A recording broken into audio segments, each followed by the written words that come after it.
Arratsaldeon.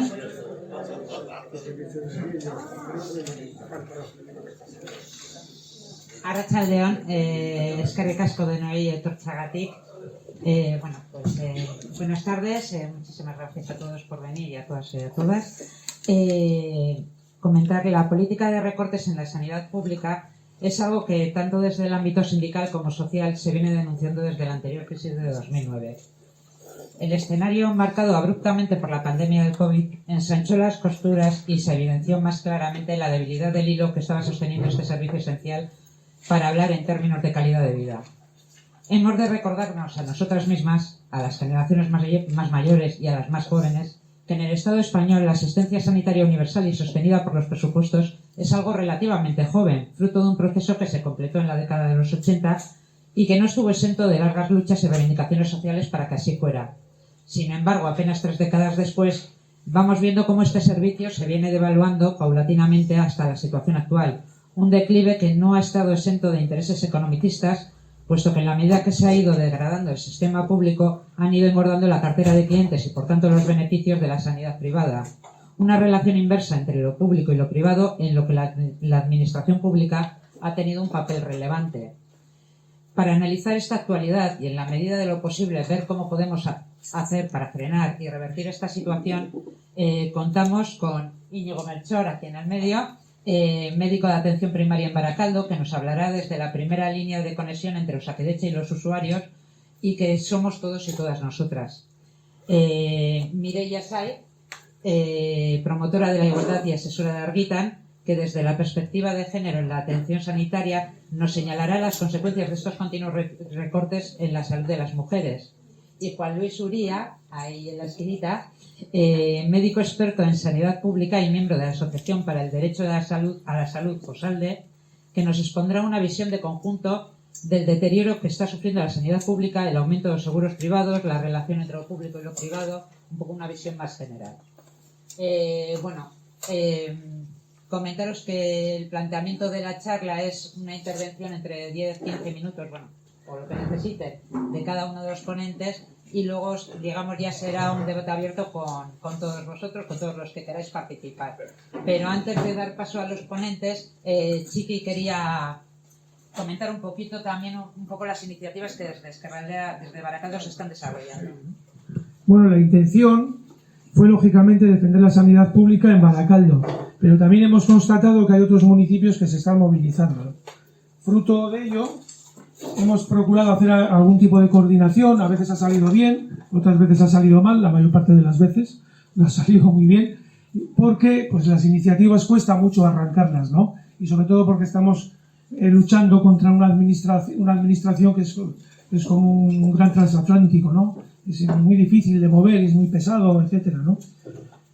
Hemos hecho movilizaciones en Baracaldo, concentraciones en centros de salud, hemos hecho manifestaciones también en Baracaldo, hemos solicitado reuniones con la dirección de la OSI y no nos ha contestado a fecha de hoy, hemos hecho manifestaciones en Bilbao, etcétera, ¿no? Y ahora en esta nueva fase, después del verano, que ha sido como un gran frenazo, pues estamos intentando coordinarnos con otros municipios de margen izquierda, también de la zona de Erandio, margen derecha, etcétera, ¿no? También Bilbao, porque entendemos que, si bien es verdad, como en el caso de Sestao, que se han empezado a movilizar en agosto, fruto de un posible cierre de un centro de salud, lo cierto es que tenemos que dar una respuesta colectiva, porque el problema, como luego nos van a exponer, aunque en Baracaldo nos vamos a centrar también un poco en la situación porque estamos en el municipio, pero es un problema global que afecta a todo Osakidetza, a todo el servicio público de salud. Así que luego también, después de las intervenciones durante el debate, también es interesante que surjan ideas de cómo poder coordinarse, qué acciones se pueden llevar, etcétera, ¿no? Hasta ahora en Baracaldo la coordinación viene siendo como colectivos, ¿no? Asociaciones vecinales, sindicatos, etcétera. La idea es formar un grupo promotor con el nombre que no se ha definido todavía y que pueda participar cualquier persona, no tanto como colectivos, que también los colectivos que deseen participar, pero que pueda incorporar a personas de todo tipo, ¿eh? Es decir, cualquier persona, al final, pues puede dejar aquí su correo electrónico, dirección, etcétera. Bueno, luego se comentará para contactar cuándo son las reuniones, por si quieren acudir, etcétera. Bueno, lo más interesante va a ser lo que nos van a exponer ahora, para que conozcamos la realidad.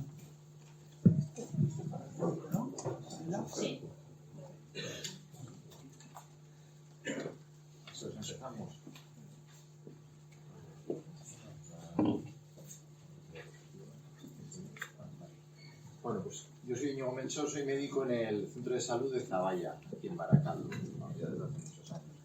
Bueno, entonces un poco lo que yo venía a transmitiros, yo creo que lo más interesante puede salir después, pero sí que quería contextualizar un poco, pues bueno, se sepa cuál es la situación en Baracaldo de la sanidad a día de hoy.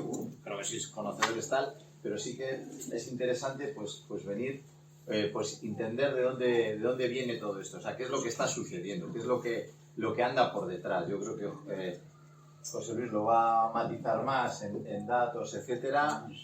Perdón, Juan Luis. Juan Luis lo va a matizar más en datos, etcétera, que bueno, pero bueno, yo lo que sí que quiero es centrarme en eso. O sea, a ver, es claro y palmario que la atención es cada vez... Sí, la atención es cada vez peor y todo esto tiene un sustento, y es que los recursos son cada vez menores, son menguantes, ¿no? Entonces, eso se traslada a que la atención que se puede dar es peor. Y claro, ¿de dónde viene todo esto?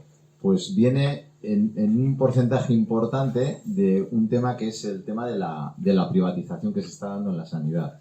O sea, quiero decir, los modelos sanitarios en Europa nacen por una necesidad, aunque suene tal, del capitalismo de tener obreros sanos y que puedan funcionar y puedan trabajar en las fábricas. Eso no es que lo diga yo, sino que eso está más que teorizado.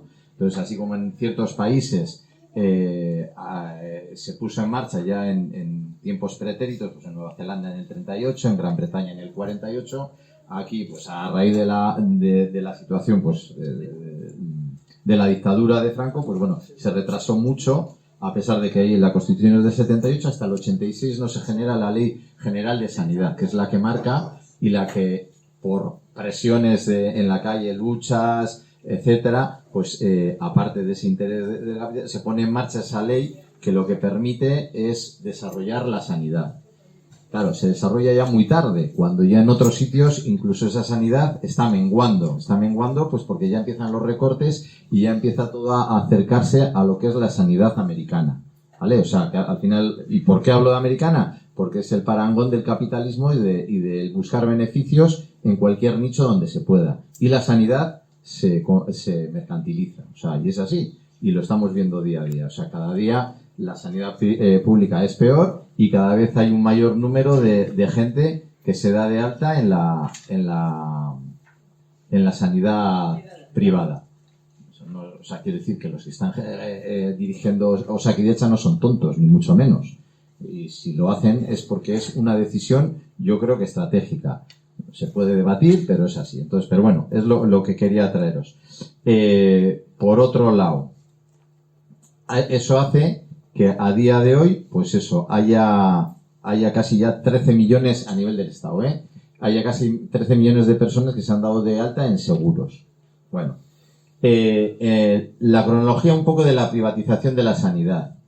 Pues bueno, ahí hay ciertos pasos importantes, pero yo creo que los más significativos es la ley del 1597, que es un poco lo que dio el pistoletazo de salida para evitar el desarrollo de una sanidad pública potente y permitió que a través de gestiones privadas o de conciertos o distintas situaciones se pudieran ir desgajando cada vez más en esa sanidad pública y haya menos recursos para utilizar, ¿no? Pues, esa sanidad, o sea, esa ley la puso en marcha el PSOE, el PP, el PNV, Coalición Canaria y CIU.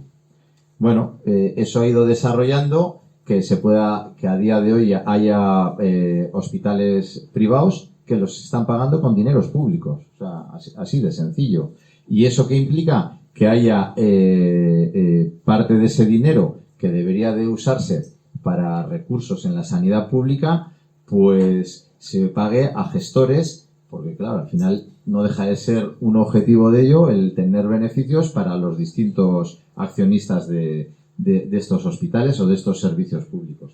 Es decir, no voy a pormenorizar porque ahí están también las experiencias que, por ejemplo, en Cataluña, uno de los sitios donde más está privatizada la sanidad, donde incluso hay, parece mentira, 17 ambulatorios que son privados y trabajan trabajan bajo el epígrafe de la sanidad pública, llegan a un concierto, les pagan un dinero y está totalmente privatizado, ¿vale? Entonces, eso lo que hace es detraer recursos, o sea, quitar recursos de la sanidad pública y los traslada a la privada, que no tiene un retorno en sanidad al nivel que pueda ser una sanidad pública, a pesar de lo que la gente piense, ¿vale?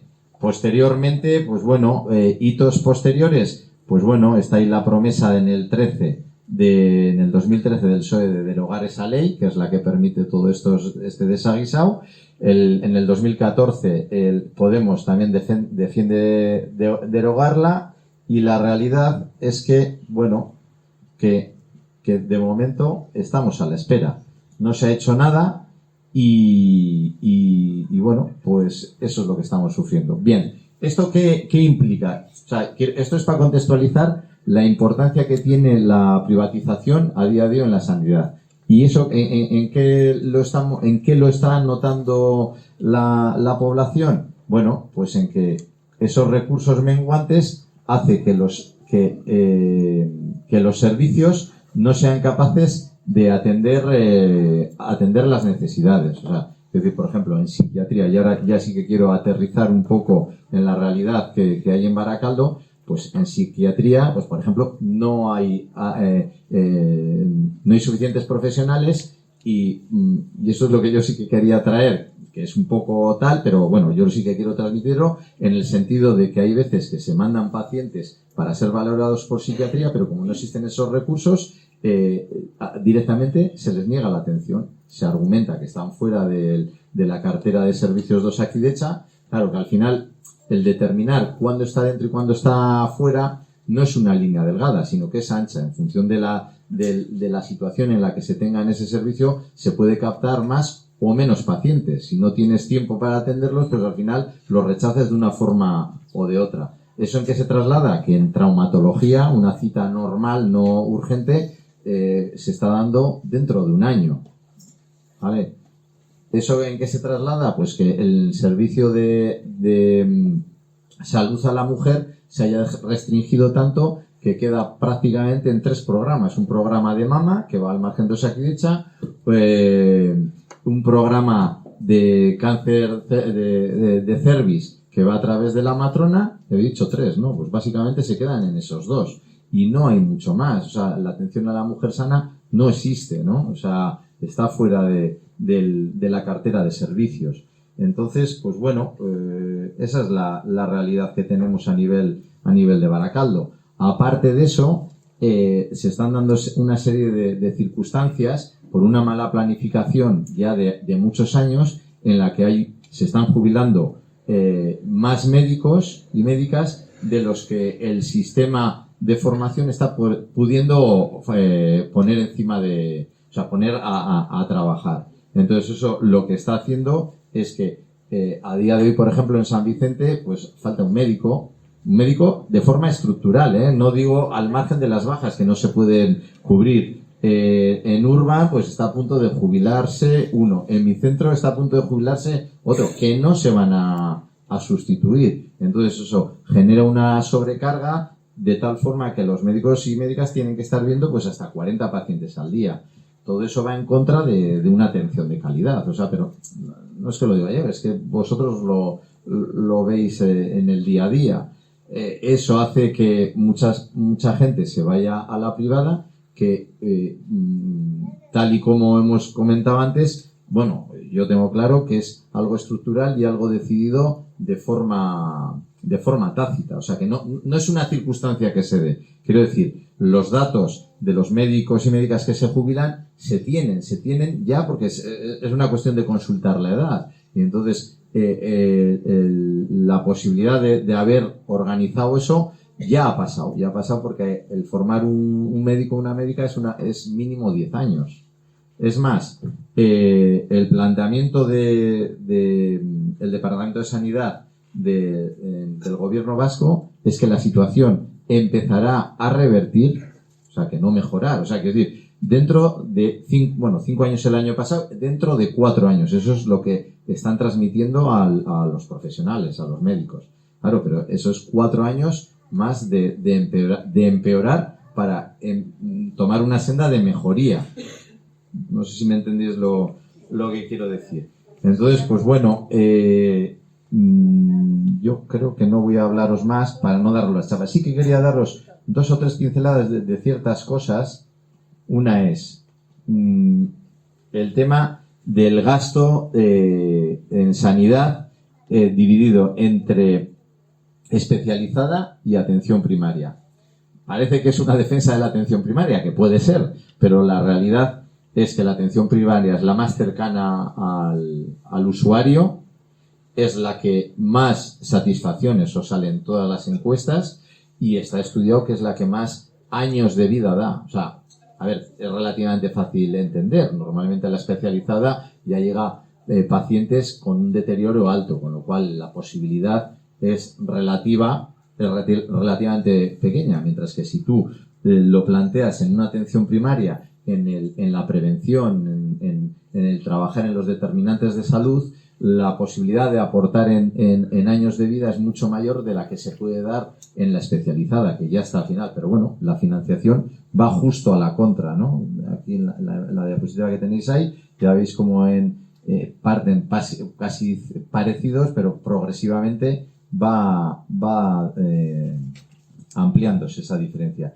Y otra cuestión de la sanidad privada es que esto también está demostrado en estudios, o sea, no es que me lo haya inventado, y si queréis os los podría pasar, pero bueno, en principio los hospitales privados tienen mayor mortalidad que los hospitales públicos, al margen de las historias que hayamos podido oír, pero tienen más mortalidad.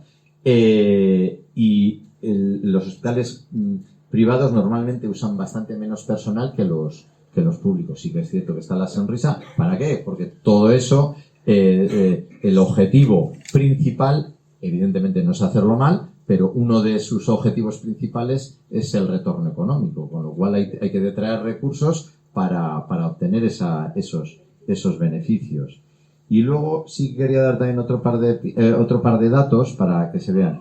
El tema de la privatización está quitando, claro, lo quiero traer porque aquí igual no es tan intenso como en otras zonas del Estado. En el Estado español, en otras zonas es mucho más intenso, pero estamos hablando de números muy gordos. O sea, la sanidad pública a nivel del Estado gasta unos 85.000 millones de euros. En convenios con empresas privadas, etcétera, de la sanidad, se estima entre 20 y 30.000 millones. O sea, eso es lo que se va a lo privado. Al hacer una prueba de imagen, por ejemplo, esta mañana una paciente me decía que iban a hacer el PET en la Quirón.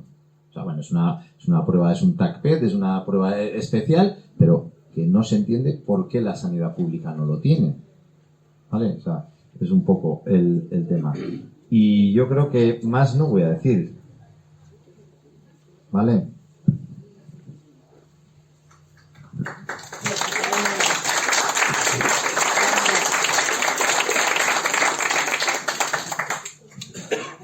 Bueno, pues Íñigo ya nos ha hecho así un poco la fotografía, ¿no?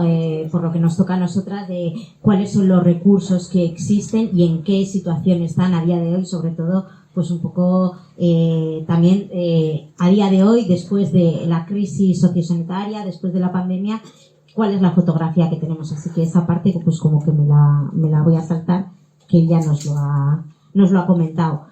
Un poquito desde dónde vamos a hablar nosotras, ¿no? Como asesora de Arguita, como centro de información, cuál es nuestra posición y desde dónde hablamos, ¿no?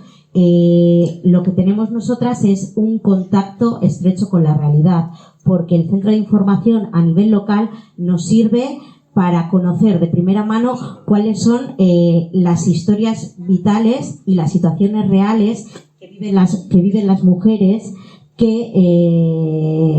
cuáles son esas realidades a las que se enfrentan las mujeres en su día a día en lo que tiene que ver específicamente con atención sanitaria, ¿no? Entonces, nosotras desde esa realidad que conocemos, desde esa herramienta de diagnóstico que tenemos tan importante que es el centro asesor, creemos que podemos dar también esa parte de la fotografía que nos falta, ¿no? Que es cómo es la atención sanitaria a las mujeres y especialmente esa falta de perspectiva de género que existe, que es histórica, y también a día de hoy cuáles son las consecuencias de esa falta de perspectiva de género en la atención sanitaria y las consecuencias específicas de los recortes y del desmantelamiento progresivo y parece que sin fin que se está dando en la sanidad pública. ¿Qué quiero decir? Que nosotras no podemos hacer y no podemos tomar nuestra palabra como un macrodiagnóstico, pero sí que creemos que tiene validez porque son las historias de nuestras vecinas, de nuestras familiares, de nuestras amigas, de las mujeres de nuestro entorno, que nos indican cuáles son las situaciones y las carencias que están viviendo aquí en Baracaldo específicamente, pero podría decir que toda Ezkerraldea y parte de Meatzaldea.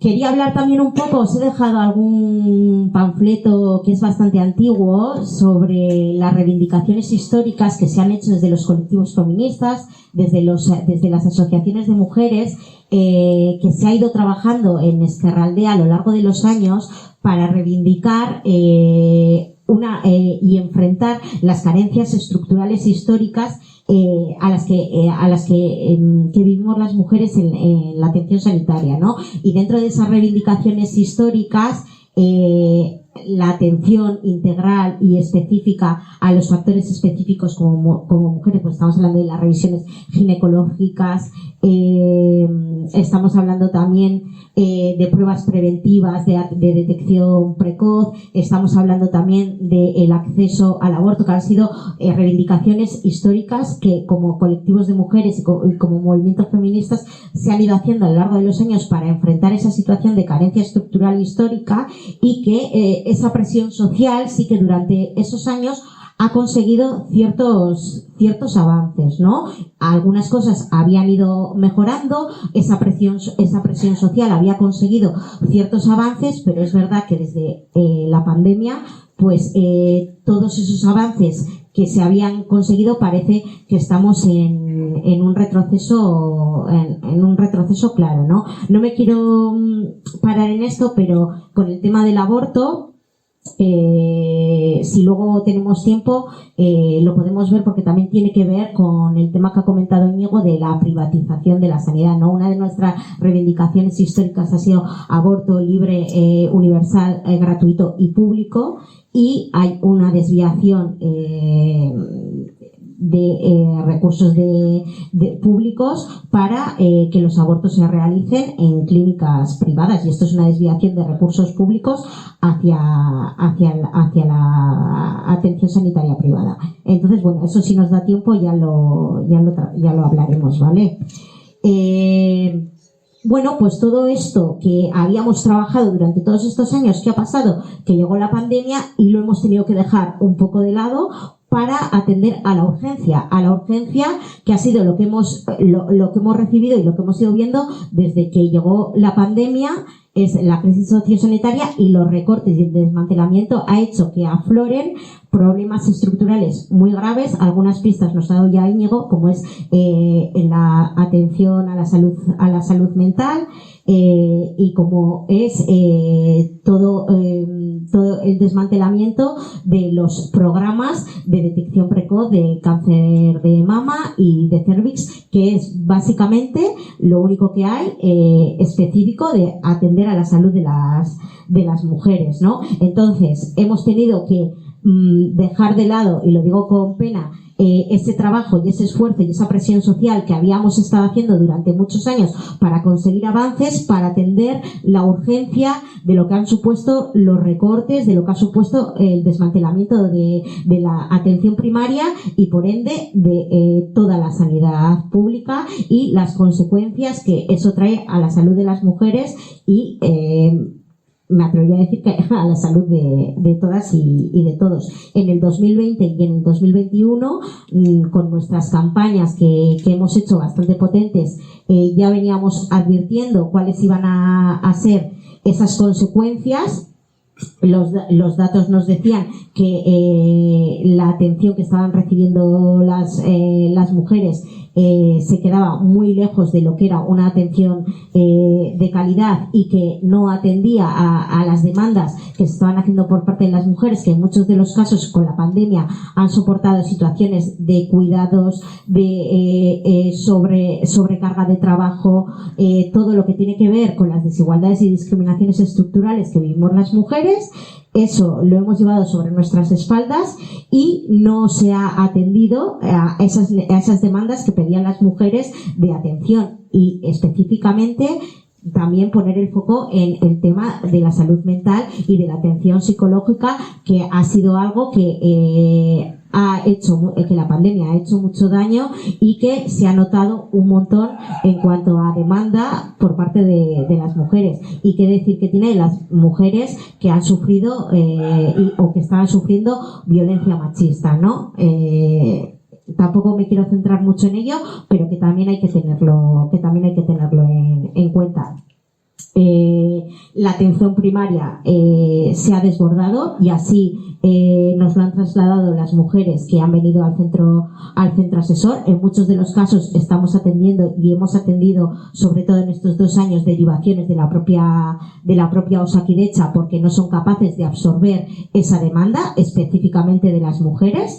Íñigo nos lo ha dicho, que no hay recursos, no existen, y eso también ha hecho que vaya en cascada, que si se desborda y se desmantela la atención primaria, el resto de recursos que también son específicos para mujeres, como pueden ser hace relativamente poco, creo que en junio, y lo tenéis en la hojita que os he dado, la denuncia que hacían las matronas del hospital de Cruces, denunciando que no podían dar una atención de calidad a las mujeres porque no se cubrían ni sus puestos ni se atendía, ¿no?, a esas necesidades mínimas que necesitaban para dar una atención de calidad en el servicio de matronas, que es un servicio específico para mujeres. Consecuencias nefastas para la salud de las mujeres, ¿no?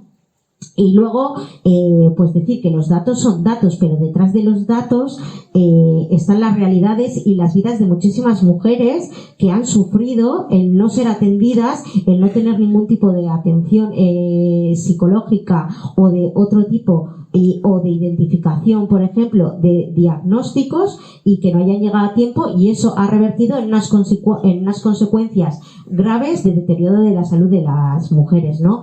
Ya para terminar, hablar de cuáles son esas consecuencias más graves que nosotras hemos detectado en el centro asesor. Principalmente falta de diagnósticos y de seguimientos de muchísima de diagnóstico y de seguimiento, y el deterioro de la salud mental en muchas mujeres, que en la mayoría de los casos se ha visto que hay una cronificación de tratamientos de ansiolíticos y de antidepresivos que no tienen ningún tipo de seguimiento y que hace que se dificulte la detección y que se invisibilicen otras patologías que no llegan a ser diagnosticadas porque estos tratamientos, esta cronificación de tratamientos como depresión o ansiedad, ocultan esos otros diagnósticos, y eso trae unas consecuencias. Luego también la imposibilidad de detectar y de abordar posibles situaciones de violencia de género y de violencia machista, y por lo tanto no hacer ningún tipo de derivación ni atención psicológica ni a ningún otro sitio porque no hay capacidad.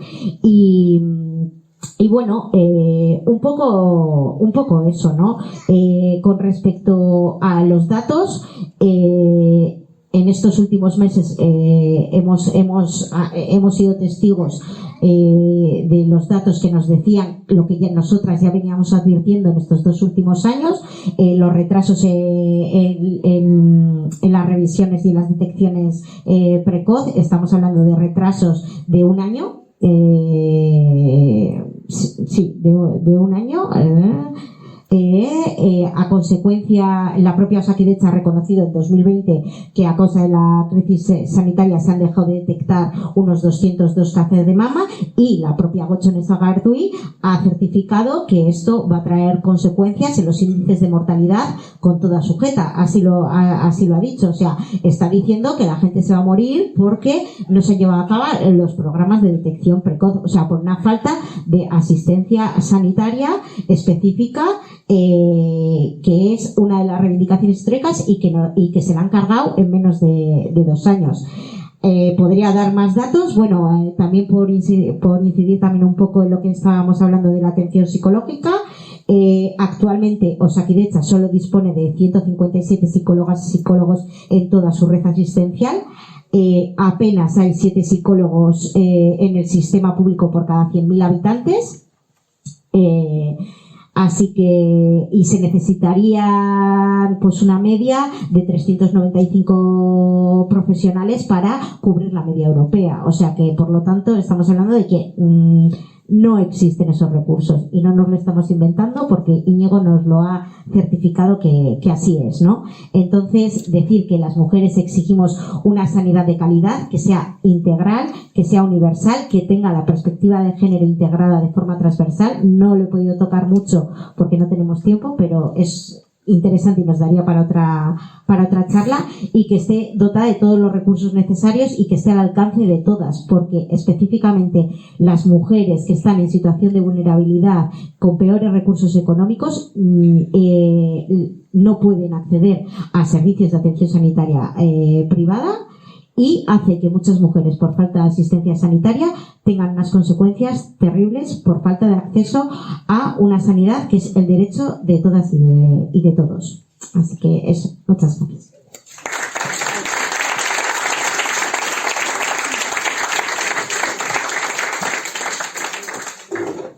Kaixo, arratsaldeon guztioi, portena bamena egoteagatik, esker eman. No se oye. Guay. La verdad es que viendo la gente que estáis aquí, uno piensa que cualquiera de vosotros o de vosotras podía estar aquí en la mesa. Quiero decir, que hay gente muy sabia en estos temas, José, Maribel, etcétera, gente que estoy viendo que pueden aportar, porque no se trata tanto de que digamos cosas que ya sabéis. Se trata de compartir reflexiones para aumentar la capacidad que tenemos de presión, de negociación, de movilización para modificar la situación. No se trata de hacer un pensamiento crítico únicamente para decir que están las cosas mal. Se trata de organizar la razón para que las cosas que ya sabemos que están mal podamos negociar, presionar, movilizar y transformar. Bien, yo muy brevemente, porque Mireia y Íñigo han sido muy claritos en el marco legislativo y en el marco estatal de la privatización y en el asunto del programa de atención de la mujer, que está bajo mínimos en Osakidetza. Yo iba a plantear varias pinceladas de cómo está el escenario en el que nos movemos. Los problemas. Hay un proceso de privatización en Osakidetza, sin duda. Hay capitales holandeses, ingleses y franceses que se están moviendo en un nicho de negocio que se llama salud, que consideran que la salud es una mercancía y un gran nicho de negocio en estos momentos en este país. Y no un derecho, un derecho que intenta redistribuir la renta social, que es lo que llamamos Sistema Nacional de Salud. Hay 3 formas rápidas de privatizar Osakidetza. Uno es el gasto del bolsillo. ¿Qué es el gasto del bolsillo? Lo que gastamos cuando compramos medicamentos que no nos da Osakidetza, cuando vamos al odontólogo, cuando vamos al podólogo, cuando vamos al gine porque hay lista de espera, a eso llamamos gasto de bolsillo, que se eleva más o menos al 8% del gasto sanitario total que hay en Euskadi. 8%. Tenemos conciertos con el sector privado. que siempre dicen que está disminuyendo. ¿Por qué está disminuyendo? Pues hombre, claro, porque el oncológico de Donosti, que se llevaba 23 millones de euros, ahora está vinculado y no está concertado. Y entonces han disminuido los conciertos porcentualmente. ¿Quién se lleva lo grueso de los conciertos con el sector privado? La Clínica Tolosaldea, en Tolosa, 21 millones. Y Aitameni, el Hospital Psiquiátrico de Guipúzcoa, pues lleva también cerca de 20 millones. ¿Pero qué estamos notando? Ha dicho Urkullu, hay que hacer un plan para las listas de espera. Efectivamente, está yendo gente a Quirón, pero ¿de qué manera? El otro día a mí también me dijeron, un ecocardio a Quirón, una resonancia a Quirón. Nunca ha estado Quirón con tantos actos de pruebas complementarias, consultas de especialistas. Nunca ha estado en los conciertos. Nuestra relación con el sector privado, nuestra relación como Osakidetza con el sector privado, llamamos conciertos. Y efectivamente el PNV siempre dice están disminuyendo los conciertos, Juan Luis, que no te metas con nosotros. Y dice, oye, efectivamente están disminuyendo. Lo que pasa es que por otro lado están aumentando. Y hay una cosa que se llaman asesorías y consultorías, con la Privé a diestro y a siniestro. 3 ejemplos. ¿Quién ha hecho la evaluación de la gestión de la pandemia por parte del Departamento de Salud? LKS. ¿Qué es LKS? Una consultoría privada ligada a cargos del PNV que ha hecho contra un dinero determinado. ¿Quién ha hecho la ley de bases de salud pública?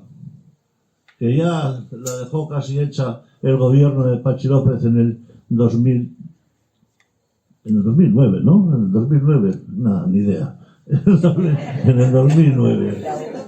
Estaba hecha, porque se hizo, no, después del 2009, en el 2012, porque en el 2011 se hizo la Ley General de Salud Pública en Madrid y de Alfonso Hernández, una Ley General de Salud Pública, bastante consenso a nivel de todo el Estado, y que luego se empezaron a hacer leyes de salud pública en Andalucía, y aquí también se hizo una, además que hubo mucho consenso profesional. Ha estado 10 años en el cajón y se contrató a LKS por 80.000 euros para que hiciese las bases de las estrategias del proyecto de la Ley de Salud Pública, que está ahora en el Parlamento discutiéndose. Si hubiese habido una ley de salud pública potente en Euskadi, otro gallo cantaría, nos hubiese pillado probablemente con un poco más de fortaleza para afrontar la pandemia. LKS también ha sido contratada por el gobierno vasco para asesorar el nuevo plan de salud de Euskadi que se está elaborando en estos momentos, por 180.000 euros. ¿LKS tiene expertos en salud pública? Ni uno. ¿Qué tiene? Tiene ingenieros de gestión, tiene estrategas. ¿Qué pasa? Que no tenemos profesionales en el Departamento de Salud y en Osakidetza competentes para hacer una evaluación de lo que ha pasado en la pandemia, una evaluación crítica. Que no tenemos profesionales nosotros en Osakidetza, 36.000 entre plantilla estructural y funcional. Y funcional se dice, ¿no? Estructural y funcional. A 31.000 quieren llegar ahora con los presupuestos del 2023. No tenemos profesionales, no tenemos epidemiólogas, no tenemos expertos en salud pública, no tenemos planificadores. Sí tenemos. Si tú no te basas en tus propias capacidades técnicas para elaborar los planes de trabajo, lo que haces es descapitalizarlas. Pierdes liderazgo y lo dejas en el sector privado. ¿Qué es lo que está pasando en este momento? Lo dejas en el sector privado. Hay más formas de privatizar. ¿Qué pasa mientras tanto en el sector privado sanitario? Pues en Euskadi hay 504.000 personas ya con doble aseguramiento. Dato del Eustat. Todos son datos oficiales, yo no me invento ninguno.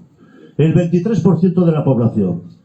Vizcaya más. Vizcaya tenemos la Macho de Begoña en Atleti y el IMQ. 30% de cobertura. 266.000 habitantes de Vizcaya están en el IMQ, que es el aseguramiento mayoritario. En Álava es AXA Seguros y en Guipúzcoa es DKV Seguros el mayoritario. Dice, ¿y esto? Pues mira, la tendencia de aumento de pólizas hasta el 2008 se mantenía en el 20% más o menos en Vizcaya. Desde el 2008 para arriba, y la pandemia especialmente, la curva es altísima y no para en todo el Estado y específicamente en Euskadi. Porque a mí lo que me interesa no es si gasto mañana más o gasto menos en una resonancia para un paciente que ya tiene una lista de espera en Quirón. A mí me interesa la tendencia de la inversión que hay en este momento en el sector privado. Pero fijaros bien, oye, la gente más enferma estará yendo al igualatorio, que tiene lista de espera y tal. No. La mayoría de la gente que tiene pólizas es de 25 a 65 años, el 34%. Los más enfermos, que somos los mayores de 65 años, es el 7% de las pólizas. O sea que la gente que nos duelen más cosas, vamos menos al igualatorio. Menos que los que les duelen menos cosas, que son de 25 a 65 años. Porque a los centros de salud, el 80% vamos la gente mayor de 60 años. A los hospitales ingresan en Osakidecha el 60% mayores de 65 años. Y el gasto sanitario total del gobierno vasco es el 70% en mayores de 65 años. Esta es la realidad epidemiológica de la situación. Y el proceso de envejecimiento, Baracaldo tiene aproximadamente 23%, me parece, mayores de 65 años. Bilbao tiene ya casi 24%. El proceso de envejecimiento que nos coloca en segundo país de envejecimiento de Europa supone una presión importante al sistema sanitario y una necesidad de cambio de organización para atender la gente que nos viene a los centros de salud. Pero fíjate, me llama la atención que no es la gente de Begoña o Maribel o José que quiere hacerme del igualatorio. No. Son seguros colectivos. El 30% de la gente que se aseguró en el 2021 en el igualatorio. ¿Qué significa eso? Que son las empresas las que hacen a su plantilla del sector privado. Fijaos el tema, ¿eh? ¿Y los sindicatos? ¿Dónde están los sindicatos? Plantillas pequeñas y medianas que aseguran a sus trabajadores en el sector privado, como el Ayuntamiento de Bilbao. ¿Por qué? ¿Por cuál? ¿Sergaiti? ¿Por qué? ¿Alguien les dice que el sector privado es mejor que el público? Sí, si no tienes algo grave. La facturación del sector privado en Euskadi en 2021 ha sido 366.238 millones de euros, de las cuales el 71% son pólizas de Vizcaya. Estos son los datos. ¿Y a dónde va más la gente? Pues en primaria, muy poquita gente. El 11% de la demanda que tiene el sector privado, el 11% del total de la demanda va a primaria. ¿A primaria dónde? A pediatría. ¿A pediatría? ¿Cómo pediatría? Sí, 3 veces más a pediatría que a medicina de familia. ¿Por qué? Porque faltan 34 pediatras en la estructura de Osakidecha en este momento en Vizcaya. ¿No hay pediatras? Perdón. Dicen que no hay pediatras en la estructura de los centros de salud de Osakidecha. Y entonces la gente quiere pediatras y se va al igualatorio. ¿Qué listas de espera tenemos? En atención primaria de 3 a 10 días, promedio de la comunidad autónoma. En consulta de especialista cualquiera, de 3 a 6 meses. En intervenciones quirúrgicas, de 3 a 6 meses. Y en pruebas complementarias de diagnósticos, de 3 a 6 meses. Hay quien tiene más, hay quien tiene menos. Estos son los promedios ahora mismo con datos del 2021 en la mano. Listas de espera. Traumatología. En Euskadi, en los 3 territorios. 6.595 pacientes en traumatología, 3.000 con esperas entre 3 y 6 meses. ¿Cuáles son las consultas de especialidades más demandadas en el igualatorio? Traumatología. Es como una llave. Oftalmología. En Osakidecha, consultas a especialistas. No hablo de intervenciones quirúrgicas, no hablo de eso. 6.189 pacientes, 1.054 con espera de entre 3 y 6 meses. ¿Cuál es la segunda especialidad con más demanda en el laboratorio médico quirúrgico? Oftalmología. Vaya hombre. Cirugía. 3.717 pacientes con 900 con esperas entre 3 y 6 meses. No quiero aburrirlos con datos. Ya me ha dicho Íñigo que no de muchos datos. Pero solamente 2 cosas sí os quiero decir, que son datos oficiales de Osakidecha. Se anularon 50.000 intervenciones quirúrgicas en Osakidecha por la pandemia. Fue un error. No os lo digo yo, lo dicen muchos epidemiólogos, mucha gente más entendida que yo. Pero, ¿eres tonto? Pues se suspendieron para que la gente no se contagie. Es que ¿tú de qué vas? Dice, fue un error. 50.000 intervenciones quirúrgicas se dejaron de hacer en los 11 hospitales de agudos de Osakidetza y 25.000 pruebas complementarias de diagnóstico se dejaron sin hacer. Claro, luego, dice, la lista de espera a consulta de especialista después de la pandemia ha disminuido. Hombre, claro, si no tenían hechas las pruebas complementarias de diagnóstico, de aquellos lodos vinieron esos barros con 50.000 intervenciones quirúrgicas sin hacer, datos oficiales de Osakidetza. ¿Qué esperabas? ¿Que no iba a haber lista de espera? Todos los pacientes crónicos, sin seguimiento. El otro día me decían unas enfermeras de San Vicente de Baracaldo, joder, nos juntamos las enfermeras en la mitad de la pandemia y decidimos citar a nuestros pacientes crónicos, a nuestros hipertensos, a nuestros diabéticos, a nuestros cardiópatas.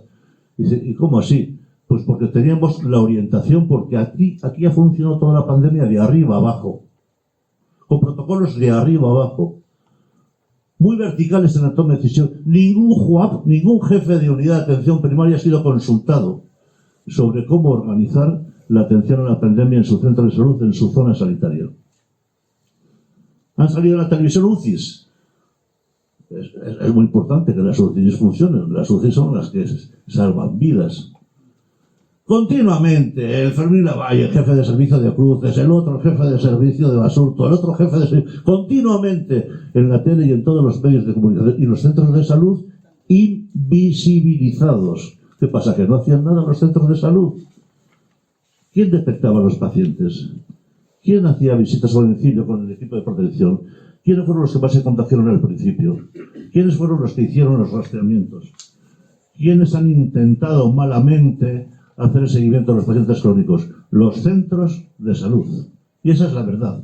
En los últimos 2 años en Osakidetza.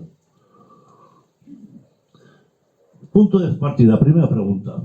Para cualquiera que quiera estar en el grupo promotor que se ha comentado aquí, de la plataforma de Baracaldo a favor de la sanidad pública. ¿Hay una financiación adecuada? Esa es la pregunta del millón. El presupuesto 2023, que me lo han dado ayer, es de 4.638,9 millones de euros, el más alto de todas las comunidades autónomas, de las 17. Un per cápita que superamos por primera vez los 2.000 euros, 2.114 por persona en la comunidad autónoma vasca. Osakidetza, 3.065% de personal, 119. Es una pasta. Es una pasta. Somos los que más gastamos per cápita de todo el Estado español. Dice, vamos, no te pases, vamos. Entonces, ¿cuál es el problema? El problema es si gastamos lo suficiente para la riqueza que producimos. Esta es la pregunta. ¿Cómo que para la riqueza? Hay que gastar el 6 o el 7% del PIB. ¿Y por qué no en carreteras? ¿Y por qué no en Ertzaintzac? ¿Y por qué no en helicópteros? ¿Y por qué no en el TAF? ¿Y por qué no en tranvías? ¿Por qué tienes que gastar en sanidad? ¿Cuánto quieres gastar en sanidad? Se lleva el 33% del presupuesto del gobierno vasco. Porque nuestro nivel de riqueza que construimos entre todos en Euskadi es más alto que otros países y nos tenemos que comparar con los países de la Unión Europea que tienen el mismo nivel de riqueza que nosotros.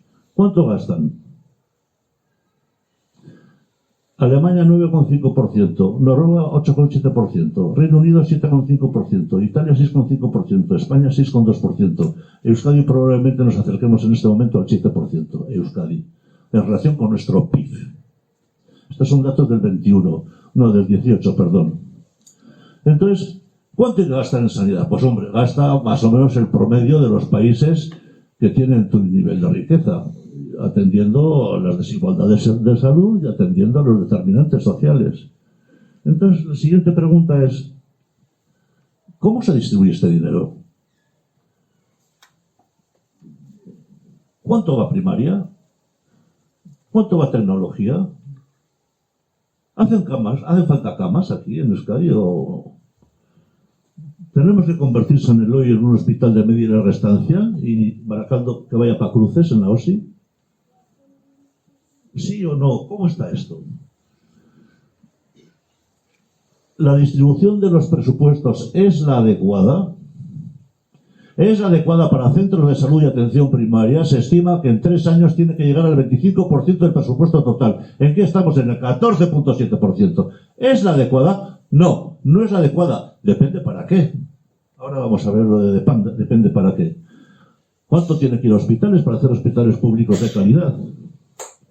¿Cuánto a la red de salud mental? ¿Lista de espera en Baracaldo? Y un aumento de consumo de psicofármacos en Baracaldo por encima de la media de Vizcaya. La lista de espera, sobre todo en la unidad infanto-juvenil, la lista de espera en el centro de salud mental, en psiquiatría, en psicología, significa un aumento del consumo de psicofármacos como nunca en la historia, me decían el otro día. Aumento de psicofármacos en Baracaldo, especialmente en la unidad infanto-juvenil. El que quiera datos, a su disposición. ¿Tienen suficiente dinero las unidades de salud pública que se han demostrado necesarias para conocer la realidad de las enfermedades, las unidades epidemiológicas?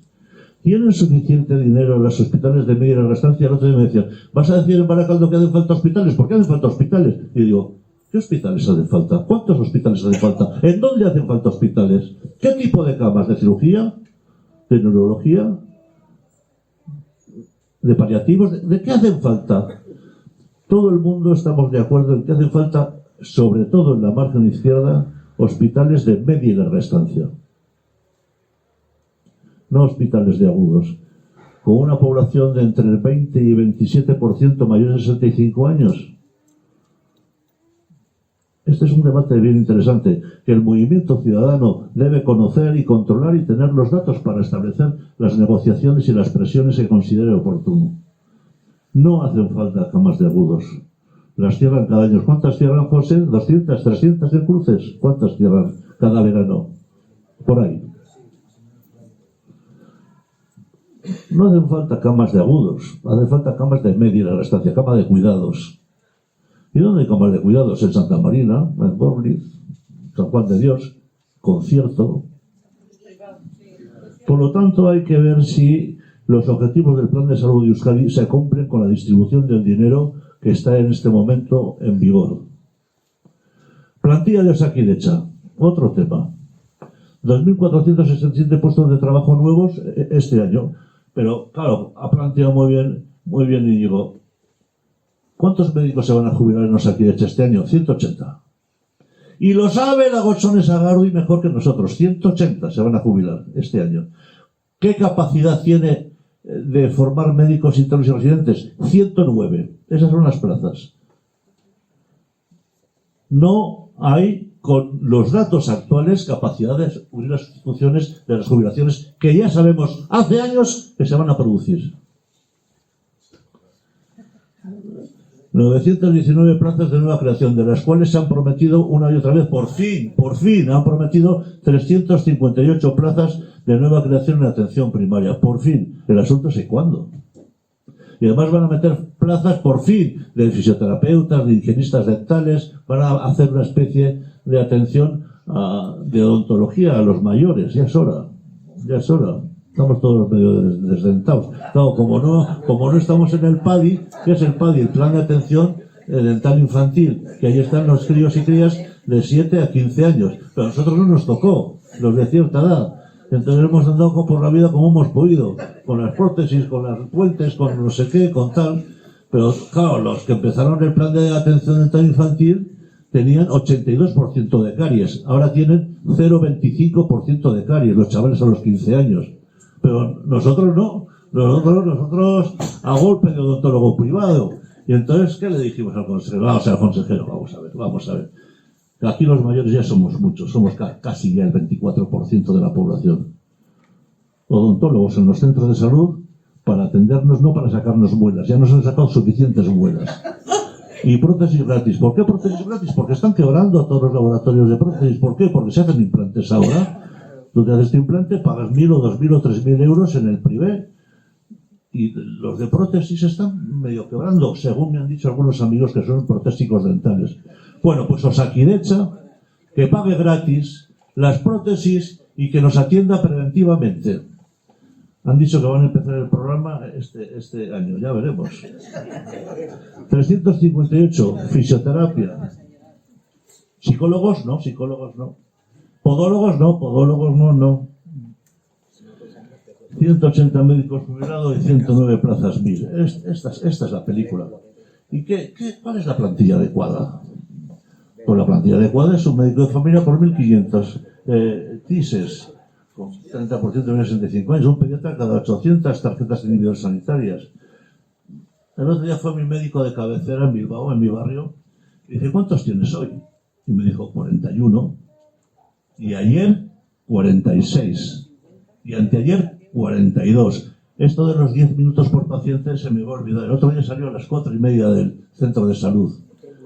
Y dice, pues, perdona, pero todos los médicos y las médicas, porque la mayoría sois chicas, de este centro de salud, tienen menos de 1.500 pacientes.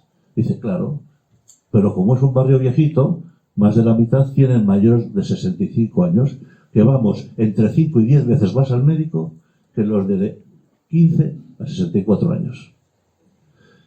Entonces, cuando quieres plantear el tema de más, que no nos engañen.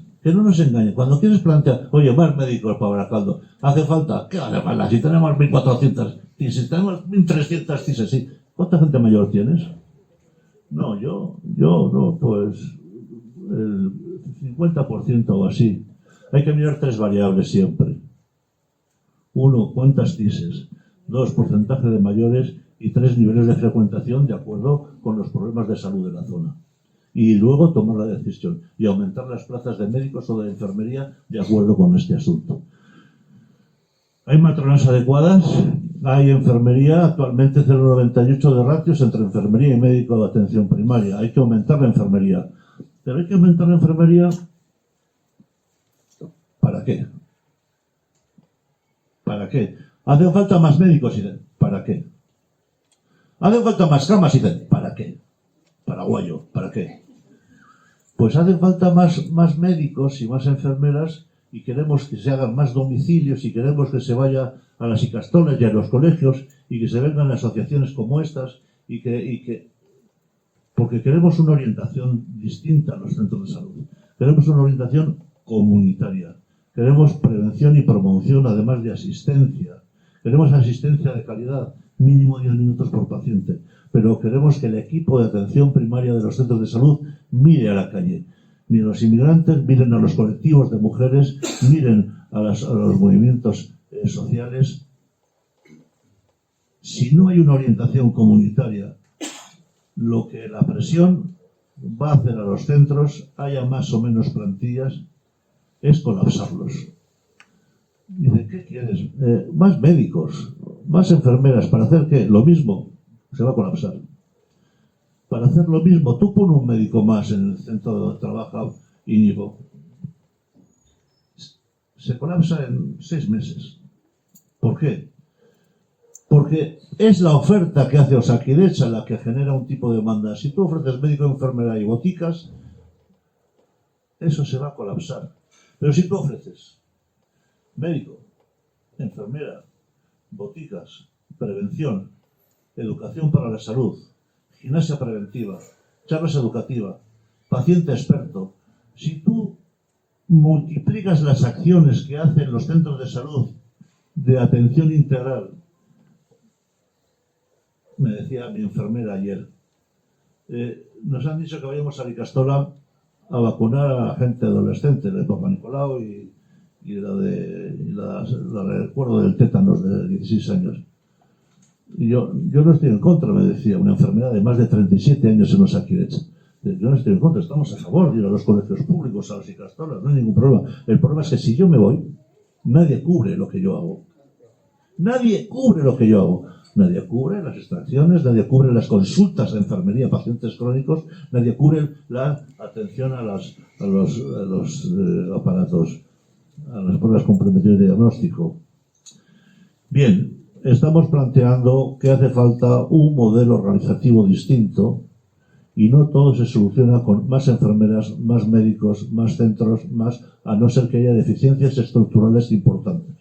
Hay centros que hay deficiencias estructurales importantes y plantillas que están al borde del agotamiento y que no dan más de sí. Hay otros que no. Por lo tanto, hay que reorganizar el proceso de atención en los centros de salud y también en los hospitales.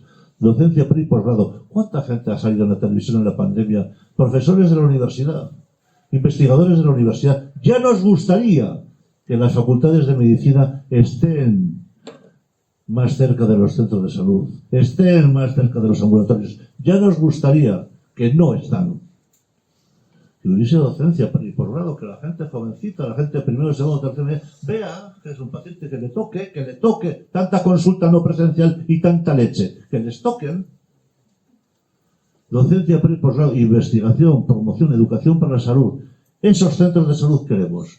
Y una asistencia de calidad, no más de 20, 30 máximo. ¿Qué estructura y organización tenemos? Y acabo ya. Tenemos 13 OSIs. ¿Sabéis lo que es las OSIs? Organizaciones Sanitarias Integradas, donde están juntos hospitales y centros de salud y ambulatorios. Tenemos 11 hospitales de agudos, 3 hospitales de media y larga, Santa Marina, Gorliz y Eibar, 4 hospitales psiquiátricos, unos 200 centros de salud en unidades de atención primaria, 3 unidades de investigación, servicio de emergencias y centro de tejidos y trasplante. ¿Por qué os doy la brasa con esto? Porque la gente a veces piensa que en aumentar los recursos sistemáticamente está parte de la solución. Eso es cierto cuando hay problemas estructurales importantes. Por ejemplo, ahora a 5 médicos de familia, me llamaron ayer, a 5 médicos de familia que están en urgencia del hospital de Galdácano, les han propuesto mitad y mitad de contrato en un centro de salud y mitad de contrato, pero no es que lo propongan, es que son muy autoritarios. Estos dirigentes de Osakidetza que tenemos son muy autoritarios, algunos inútiles, pero otros son autoritarios. Digo lo de inútiles, aquí nos conocemos todos, porque no puede ser que en plena crisis del sistema de salud haya 3 consejeros distintos: Darpón, Nekane Murgan y Gotzone Sagardui, todos de la Paratix. No puede ser que en plena crisis haya 3 directores generales de Osakidetza distintos: María Jesús Mújica, José Luis Diego y ahora Begoña Pérez. Hay un problema de liderazgo, hay un problema de gobernanza, hay un problema de verticalidad en la toma de decisiones de Osakidetza. Por lo tanto, los movimientos sociales debemos de romper esa mierda de verticalidad para negociar procesos de mejora en la atención y en la organización de los centros. Y acabo ya. Líneas de solución. Es urgente establecer espacios estables de participación en Osakidetza en cada OSI. No existen. Y la negociación sindical no agota los procesos de participación social. Segundo, poner en marcha en los centros de salud, con los movimientos vecinales y sociales, procesos de participación directa. Hola, ¿es el centro de salud de Zabala? Sí. Queremos hablar con el JUAP. ¿Qué es eso del JUAP? Jefe de unidad de atención primaria, con el director del centro. Queríamos hablar. Oye, queríamos proponerte que nos veamos cada 15 días, porque hay algunos temas que no funcionan bien o que teníamos algunas ideas. En plan construir y tal. Quisiéramos que haya procesos de participación estables en los centros sanitarios. Aumentar la transparencia de la información. Nos tenemos que enterar por los periódicos de las cosas que pasan. Hay una enfermera de Cabieces que ha dejado sin vacunar ahora a 5 niños. En los periódicos. No, ahora la incidencia de casos de la pandemia ha disminuido como nunca, las muertes han bajado, los ingresos en la SOCI son ninguno, por los periódicos. ¿Por qué no hay procesos de información directos? Bueno, tú, Juanista, ¿de qué hablas? ¿De qué hablas? Procesos de información directos. ¿A qué te refieres con información directos? Pues por la prensa, como tiene que ser. Dice ya, por la prensa. Por la prensa no se gestiona Osakidetza. En los centros de salud, en los ambulatorios, en los hospitales, procesos de participación estables directos. Transparencia en la información. Impulsar la autogestión en salud con el programa del paciente experto. La autogestión de salud es una cosa y la participación es otra. Este es un asunto que está teniendo cierto éxito. También me toca dar un poco de optimismo porque si no vamos a salir aquí deprimidos y deprimidas.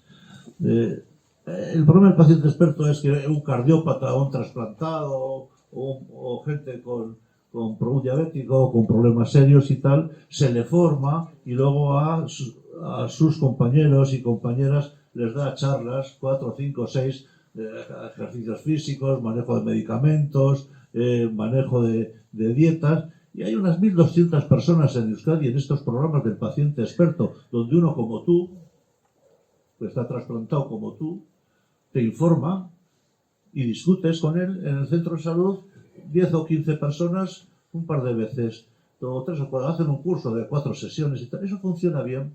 A eso llamamos autogestión de salud. Se puso en marcha hace 10 años, unas 1.200 personas participan de este proceso, está bien. Pero esto no agota la participación. Yo hablo de participación de gestión de los procesos, de horarios.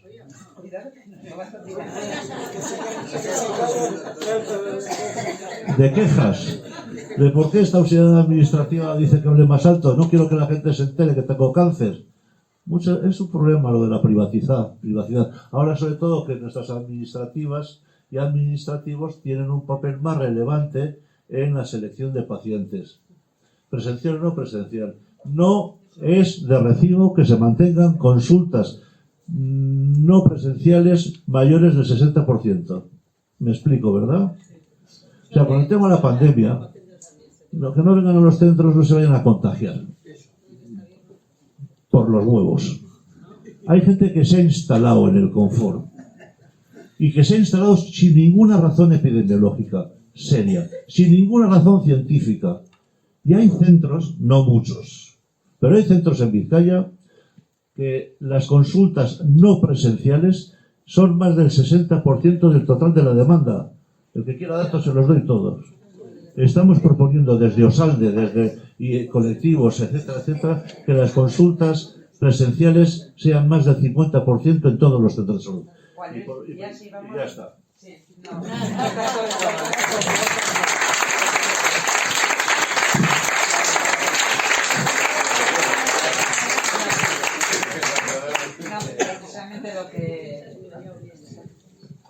Precisamente lo que iba a comentar es que ahora quizás oportunidad de dar todos esos datos y seguro que muchos más que tenéis los tres,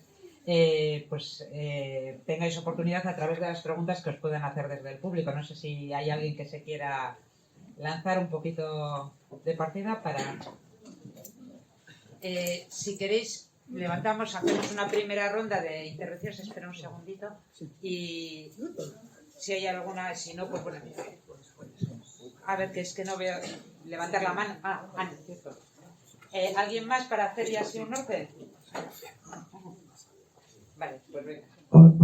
Bueno, una cosa que os he comentado antes, un poquitín antes en privado, que sepáis todos los profesionales de la medicina que cuando los enfermos nos enfadamos no estamos en contra vuestra. Quiero que os sintáis apoyados por la ciudadanía y que si alguna vez hay alguno que arremete contra su médico, pues que sepas que siempre puede haber un desaprensivo que no reconoce vuestra labor.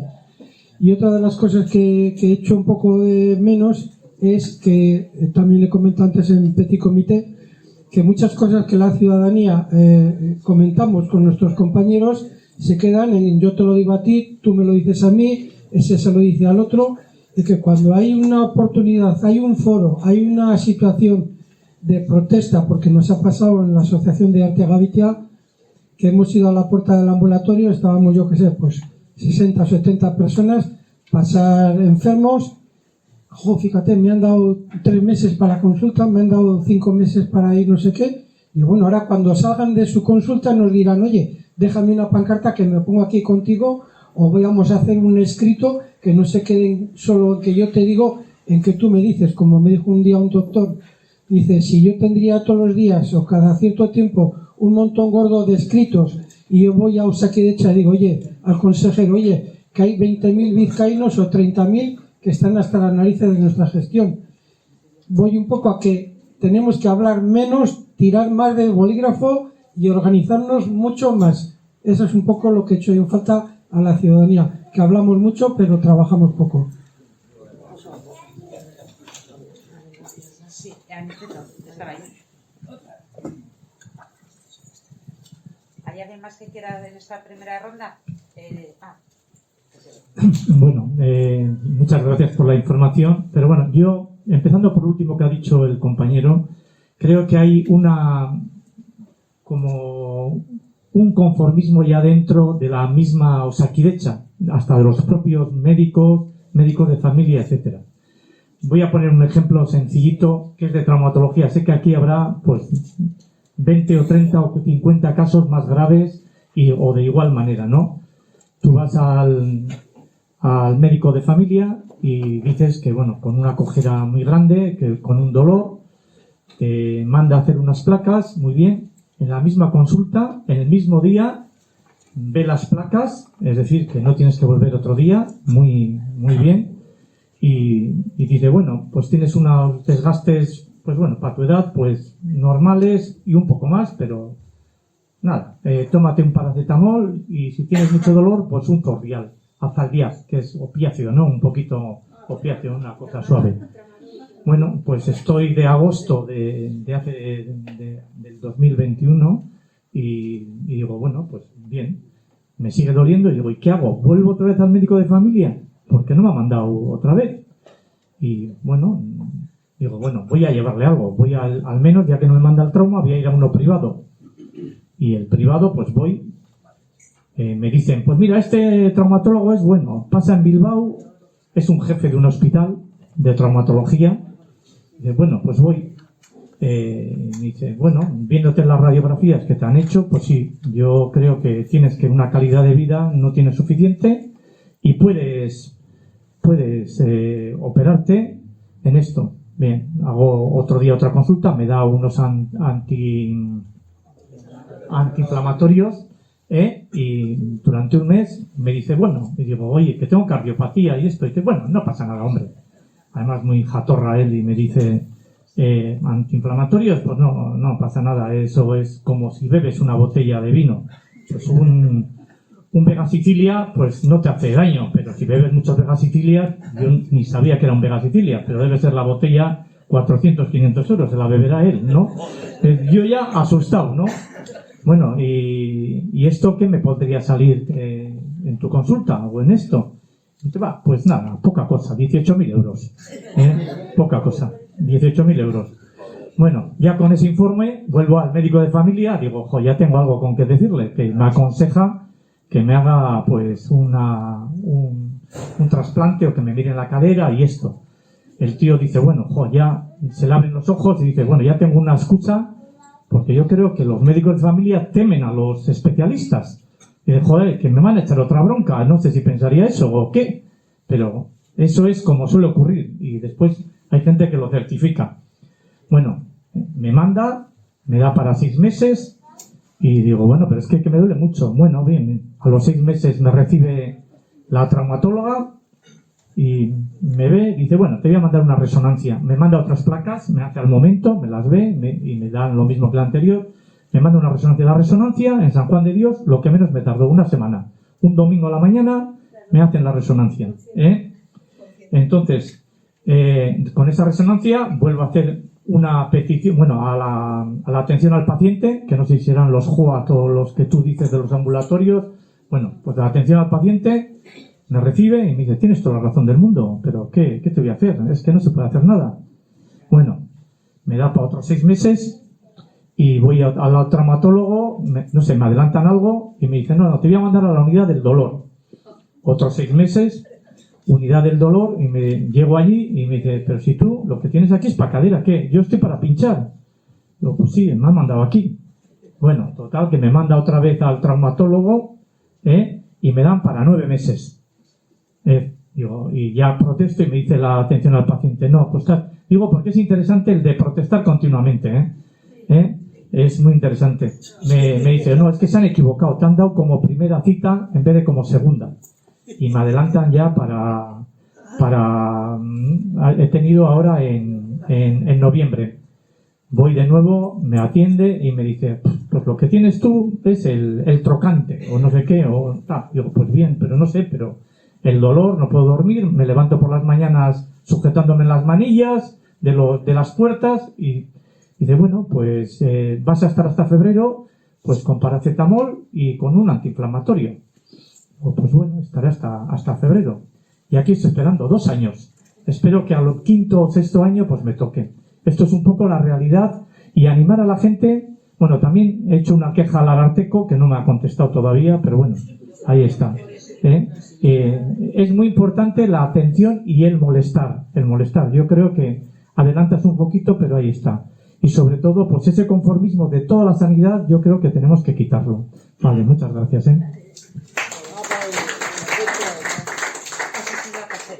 ya con esa tercera hacemos la primera ronda un poco de intervenciones y si luego hay...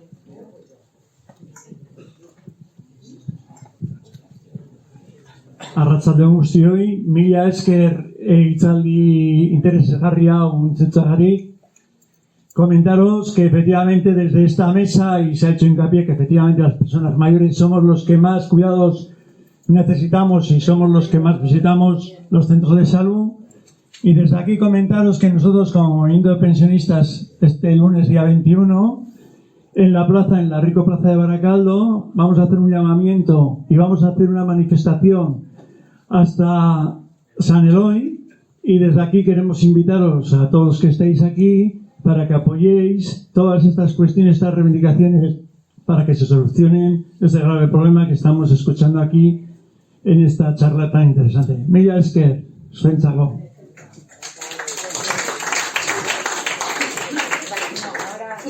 Hay otras dos peticiones de palabra que responden.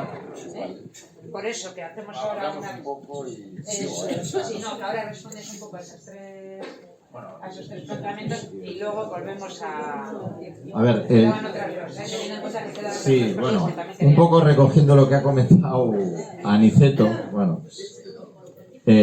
bueno, pues ahí se pone de manifiesto todos los problemas que tiene la sanidad, ¿no? La sanidad pública en estos momentos, pues un poco sin plantearme el contradecir a lo que ha dicho Juan Luis, que está muy bien, son datos, pero al final eso se queda en un plano más técnico, que yo creo que aquí recogerlo es un poco complicado. Y bueno, algunas de las cosas que ha dicho yo estaría de acuerdo, en otras no, y nos eternizaríamos en un debate que... ¿Cuáles no? Luego te las voy a decir, tranquilo, luego te las voy a decir. Pero lo importante que yo creo, lo que yo por lo menos quiero transmitir y quiero ejemplificar y daros datos es eso. Primero, el problema que tenemos, las financiaciones, pues son otros temas. El problema es la privatización. La privatización que excluye a pacientes con necesidades de una sanidad pública que estamos pagando entre todos. O sea, yo no voy a entrar en cuánto es, porque no lo sé, porque soy médico, pero sí que sé que a Aniceto no la han atendido cuando le tenían que atender porque tiene un verdadero problema de salud. ¿Qué está sucediendo con lo de Aniceto? Pues que hay una serie de profesionales que no tienen los recursos necesarios y muchas veces tiran balones fuera, ¿vale? ¿Por qué se tiran balones fuera? ¿Para hacerle daño? No, porque tienen una realidad. Porque tienen una realidad de 40 pacientes que sabes que no les puedes atender en condiciones. No sé si me entendéis lo que quiero decir. Y el traumatólogo tiene una lista de espera del copetín de la baraja y cada 2x3 les están tirando de las orejas. Ese es el problema. Entonces, ¿qué recursos hay que poner? Ya hablaremos si les quitamos las pistolas a los erchañas y compramos o hacemos que haya más traumatólogos. Eso lo va a tener que decidir la población. Y ahí entra lo que ha dicho Juan Luis, y es que necesitamos que la población tenga entrada en las decisiones, no sé si para tomarlas ellos, porque no son técnicos, pero sí por lo menos para escucharlas y para transmitir estos problemas que están sucediendo. No sé si me entendéis lo que quiero decir. Ejemplos que han salido, que yo no estoy de acuerdo, que por ejemplo ha comentado, no, bueno, tampoco sé de dónde se colocaba, pero por ejemplo, a los administrativos, ahora les han dado la potestad de entrar, no es como lo plantea estrictamente Juan Luis, no es que deciden si es presencial o no presencial, no damos abasto, eso es así. Entonces, no es tácito, nadie ha escrito vamos a intentar retrasar la atención de los pacientes, sino que tenemos un número concreto. Entonces, ellos como buenamente pueden y muchas veces con el culo al aire, se enfrentan a la población para decirles que su problema de salud puede ser demorable dentro de una semana, porque si le tiene que dar dentro de 3, no hay huecos. No sé si entendéis lo que quiero decir. Llegan las vacaciones y nosotros somos personas. como el resto y tenemos nuestros días libres y tenemos nuestros, a veces, enfermedades y hacen que haya menos profesionales. Entonces, se pervierte todo automáticamente y esto con la aquiescencia de Osakidetza y de los profesionales, porque yo esto lo he planteado y no se quiere hablar, pero yo lo entiendo, porque si no es ir al picadero. Me explico. Faltan ambulatorio en el que trabajo yo, 8 profesionales. Hay momentos que están 4 fuera, ¿vale? No hay sustitutos. El número de consultas es exactamente igual que cuando había 8. Y eso lo tienes que repartir entre el resto de profesionales. Imposible. Es una cuestión de cálculo matemático. Como es imposible, ¿qué se hace? Se cierran agendas. ¿Qué implica cerrar agendas? Que cuando un paciente se presenta en el centro dice, quiero... no, está cerrada la agenda. ¿Por qué está cerrada? Porque ya se ha hecho la previsión de que no va a haber profesionales. Entonces, ¿cómo se consigue acceder? Pues abriendo lo que son las citas de urgentes, pero solo se abren 48 horas antes. No sé si captáis todo lo que implica eso. Al final, ¿qué hace esto? Echar a los pacientes, a las pacientes de la sanidad pública y se buscan la privada, que Juan Luis no ha hablado, pero claro, él lo ha planteado en esos números, pero exactamente, pero deja fuera a las personas más vulnerables y se está dando ahora un parangón en la sanidad privada, que es que ya no da abasto tampoco, porque los médicos y las médicas son los que son. Me da igual en la privada que en la pública. ¿Qué está sucediendo? Hace no mucho ha salido la patronal de la medicina privada y ha dicho, señores, no damos, vamos a hacer 2 sanidades privadas. Los que tienen mucha pasta, que les vamos a atender ya, y el resto, que va a ser el IMQ, DKV y eso, y vais a la cola, como todo, pero que no me lo estoy inventando. Esto pasa en Madrid ya. Y aquí es cuestión de que pase. Y aunque tú tengas tu seguro privado, vas a tener la atención dentro de 3 meses. Sí, te vas a jactar delante del que no lo tiene, decir, a ti en la pública, en Osakidetza te atienden en 6 meses, pero a ti pero a mí en 3. Joder, eso es, pues bueno, no sé, ser tuerto antes que, o sea, ¿no? En el reino, o sea, entonces, ¿dónde está la cuestión? La cuestión está en pelear, a mí me da igual esos aspectos técnicos, pelear que la población tenga entrada, por lo menos, en cómo se gestionan todas estas cosas, cómo se generan. Yo no he querido entrar en números, yo he querido traer lo que está sucediendo, ¿vale? ¿Por qué le pasa eso a Aniceto? ¿Y por qué le pasa que, dice, coño, si me van a hecho la prueba en una semana? Porque las privatizaciones que han permitido todos los partidos, hablamos, bueno, aquí por lo menos 3, que hablamos del PSOE, el PNV, bueno, no, ¿cómo que 3? PNV, PSOE, Podemos y PP han permitido la ley que permite privatizar y que a Aniceto le hagan la resonancia en una semana porque le están pagando bajo cuerda a Quirón, que tiene un acuerdo con que estamos pagando nosotros, que estamos pagando nosotros. ¿Hay formas de resolverlo? Pues hay muchas. Y no hay que ser Einstein. ¿Por qué se cierran ¿por qué las resonancias se hacen por la noche en la privada y no en Osakidetza? ¿Dónde está el problema? ¿Que cuesta más? Pues pague a los profesionales lo que necesiten, la nocturnidad, y se desahogan. ¿Por qué los quirófanos estaban cerrados por las tardes en Osakidetza y solo se pagan peonadas a oro, o sea, a un precio brutal? Porque se permite todas estas situaciones, pero de eso nadie habla. Y entonces eso hay que trasladarlo. Y yo lo que veía cuando hablaba con Chiqui de esta charla, yo estoy dispuesto a hablar de todas estas situaciones que se dan. Mis compañeros no, porque te da un poco de vergüenza, porque la verdad es que es vergonzoso. Pero bueno, pero yo creo que hay que trasladarlo y la población tiene que saberlo. Y tiene que haber estructuras o sitios de encuentro que están, yo creo que están teorizados. Tú sabrás más, porque tú comandas en tema política, que yo creo que esto andará por ahí, existirá. Pero la realidad es que no se ponen en marcha. No sé si entendéis lo que quiero decir. Y captáis dónde están los problemas. Los profesionales al final somos personas como vosotros y tal. Y la inmensa mayoría, pues lo único que quiere hacer es lo más o menos su trabajo. Raramente nadie se significa, muy pocos. Y es lógico, yo lo entiendo. Y intentas hacer lo mejor posible. Pero si tienes recursos exiguos, los resultados también son malos.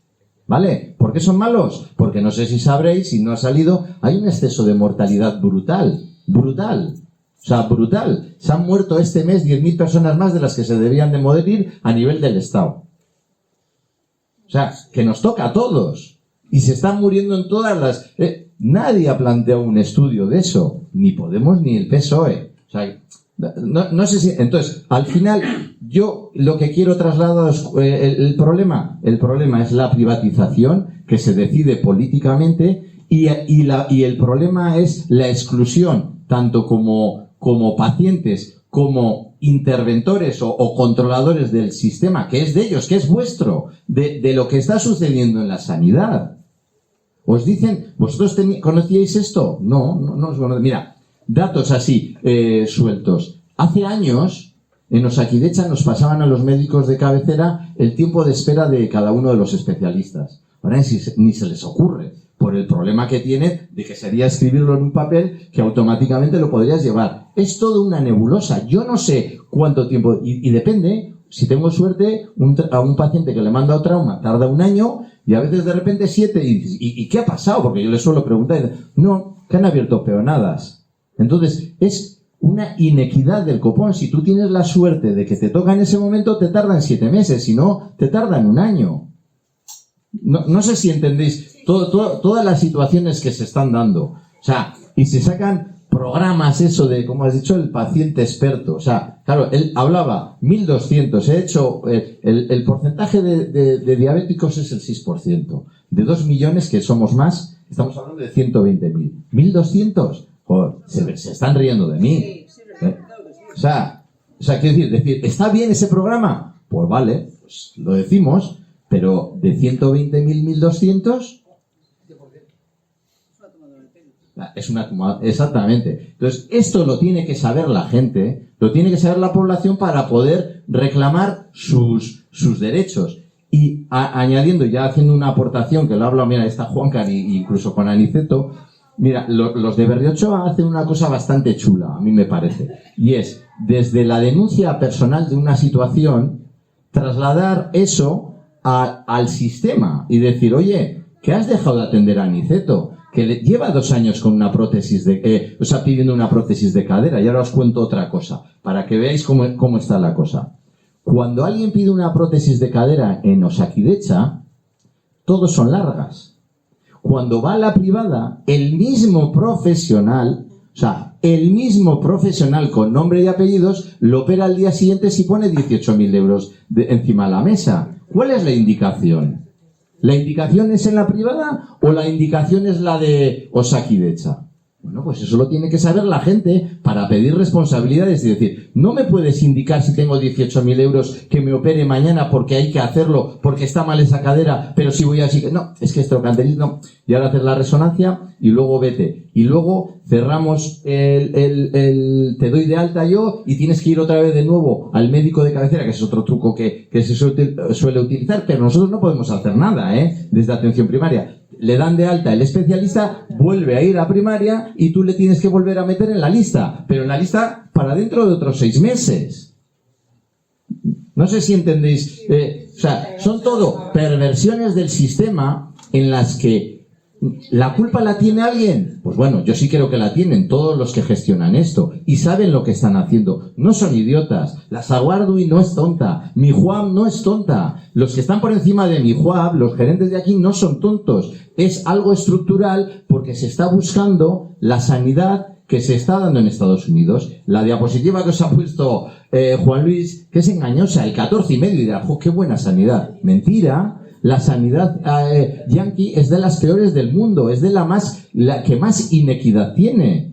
Todos nosotros estaríamos en una situación horrorosa. ¿Para quién es bueno? Para el que tiene mucha pasta, porque pone pasta toda la que hace, y tienen un especialista que sabe operar la uña, porque opera a todos los que tienen mucha pasta de Estados Unidos la uña pequeña, y al resto les da igual. Y la gente se muere por una diabetes. Y si no se muere, se endeuda para toda la vida, él y su familia. Entonces, eso es lo que nos estamos jugando.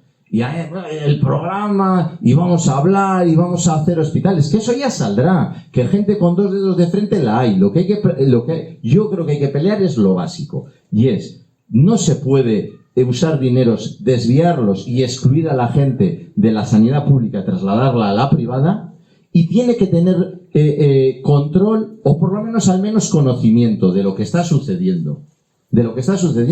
¿Por qué se dejan de atender a las mujeres, a la mujer sana? ¿Por qué se deja de atender? Pero en Osakidetza te dicen, no, es que no es necesario estrictamente. Y es verdad, cuidado, que yo estoy de acuerdo. Pero entonces me pregunto, ¿por qué cuando se va a la privada todos les ponen la alfombra roja? El mismo profesional que en Osakidetza ha argumentado que bueno, que la mujer sana no es necesario. Y vuelvo a decir, yo creo que es cierto, pero al margen. O sea, entonces eso es lo que hay que hablar y eso es lo que hay que decidir y lo que tenemos y por lo que hay que pelear. Porque además os digo, esto va en cuesta abajo, y esto va a ir a peor. Solo tenéis que ver lo que está pasando en Madrid. Es cuestión de que llegue aquí. Es cuestión de que llegue.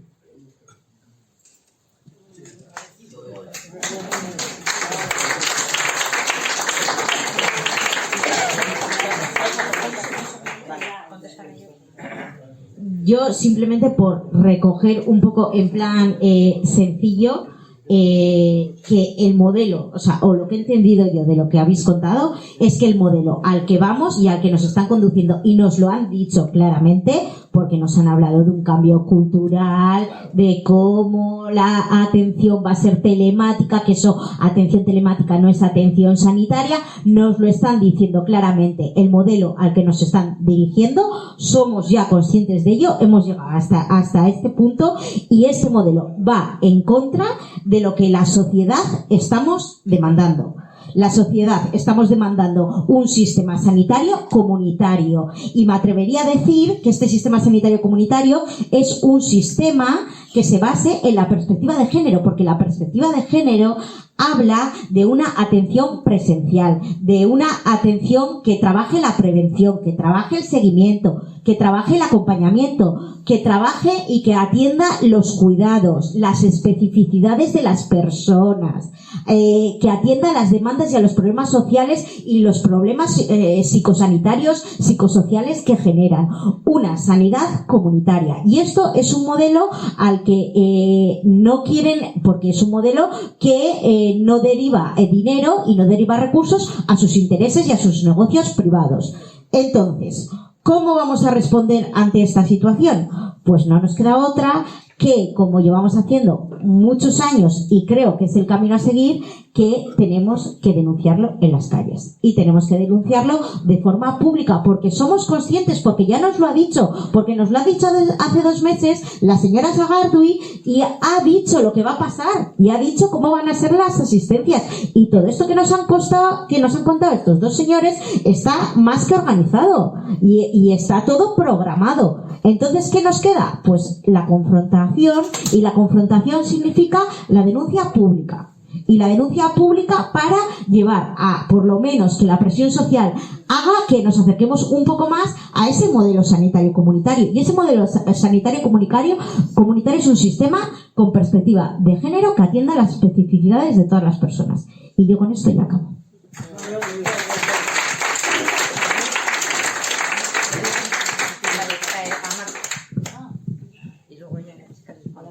Sí, yo más que nada lo que voy a hacer es animar e invitar a lo que ha planteado Chiqui, a que nos apuntemos todos a una plataforma ciudadana que trabaje este tema. Yo soy un simple maestro de peques de 6 a 12 años, pero sé que ninguno de nosotros, y hablo de mi generación, que ya llegamos a los 60, hemos recibido 0 educación sanitaria. Educación para la salud, 0. Y ahora mismo, incluso la ciudadanía, tenemos en el tema de la salud una educación 0. O sea, en el sentido de que parece que los que nos tienen que curar son los médicos. Y la única manera de mejorar en la sociedad nuestra calidad de salud es que todo el mundo participemos. Yo no me voy a meter en la crítica al sistema, que ya la habéis expuesto perfectamente, desde lo particular a lo general, sino en lo que no ha desarrollado Juan Luis, que es en el tema de cómo podemos hacer que mejore el sistema sanitario y cómo tenemos que ir hacia un planteamiento comunitario, cómo tenemos que ir a un planteamiento participado, porque hasta ahora lo que se ha hecho ha sido en plan corporativo. Los médicos piden más salario, más médicos, mejores jubilaciones y tal, y los sindicatos se dedican a eso de cada uno de los sectores.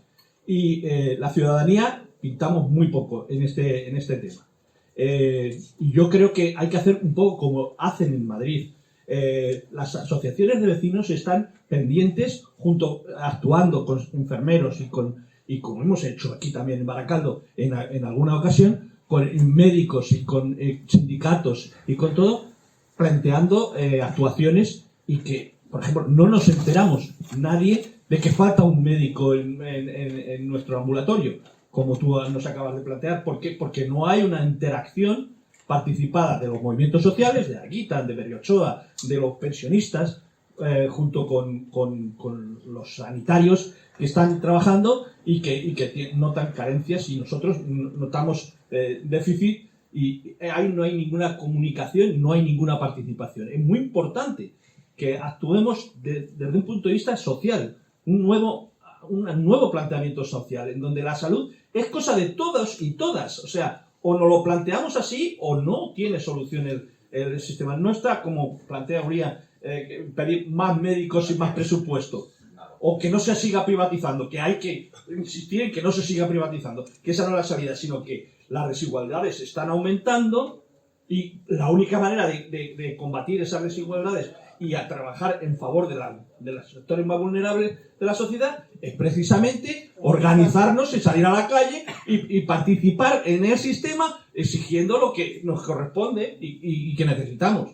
Y no hay otro camino que se pueda inventar. Por eso, que se apunte todo el mundo que quiera participar de esta plataforma, porque es ultra necesaria. O sea, si no, y además con esa finalidad que ha planteado también Uría, de entrar en los ambulatorios y en los hospitales, planteando que tenemos determinadas reivindicaciones que no son asistidas.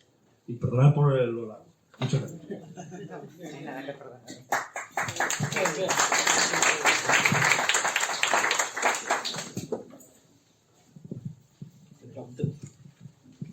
Bueno, en primer lugar, muchísimas gracias por esta velada tan interesante, con tantos datos y con tanta información. Y luego yo quería hablar, a raíz de lo que él ha dicho, ¿no?, que había tenido que ir a un centro privado para que le diagnosticaran y para que le trataran, y tal vez de eso se trata esto, ¿no?, de que sutilmente nos están obligando por miedo o por necesidad a acudir a los centros privados. Yo os cuento mi experiencia. Yo tengo un problema, concretamente, que antes hablé con él, es un aneurisma. Me tiene que hacer de vez en cuando una resonancia, y entonces la primera vez que me hicieron la resonancia, a los 4 días o así me llaman de Quirón, ¿no? Y me dicen que me tengo que ir a hacer una resonancia. Y yo les dije que no me daba la gana y punto. Entonces me volvieron a llamar por segunda vez. Y les dije que no iba a ir, que me insistieron que no iba a ir. Y me volvieron a llamar por tercera vez. A la tercera vez les dije, como me sigáis llamando, yo me bajo a la policía y pongo una denuncia por acoso. ¿Vale? Me dijeron que no me iban a poder atender en 6 meses porque Osakidetza no podía. Voilà. Al día siguiente me habían llamado de Osakidetza para irme a hacer la resonancia. Entonces, tal vez si todos nos negásemos a eso, tal vez empezáramos a solucionar algo. Bueno, pero a ver, eso es un tema complicado, ¿eh? Claro. Es verdad que es alguien que está padeciendo y que tiene una enfermedad. Que ya lo sé. Está bien. Te diría un matiz.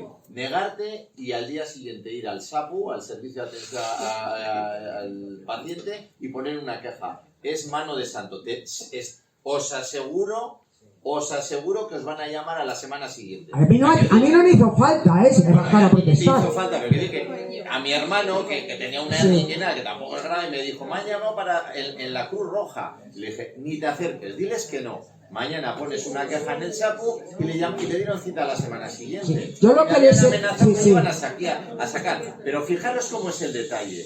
Dirá alguien, pues me voy a la Cruz Roja. Pues no, la has cagado. Porque en la Cruz Roja no hay una UCI. Y si algo se complica, estás a por lo menos 10, 15 minutos de una UCI, que es Basurto, entre que viene la ambulancia, etcétera, etcétera. Y eso es real. Claro, dirás, una hernia inguinal raramente se complica, es cierto, pero alguna se complica. Y el que se complica se ha cogido el boleto. Y eso está con la aquiescencia de políticos y de toda la dirección de Osakidetza. Claro, por la vulnerabilidad de nuevo de la gente, de los pacientes, que tú estás con tu situación de salud complicada y pues vale, pues lo que me digas, pues ¿qué te voy a decir yo? Pues no, tú tienes que decir. Y luego, ahí está funcionando mal el profesional. Joder, pues el profesional querrá hacer su trabajo y punto, y olvidarse del rollo. ¿Me entiendes? A ver, si tiene un plus de empatía, de entender la situación, de sentimiento de comunidad, lo que has dicho, pues igual da el paso y dice y te da las claves para el tema.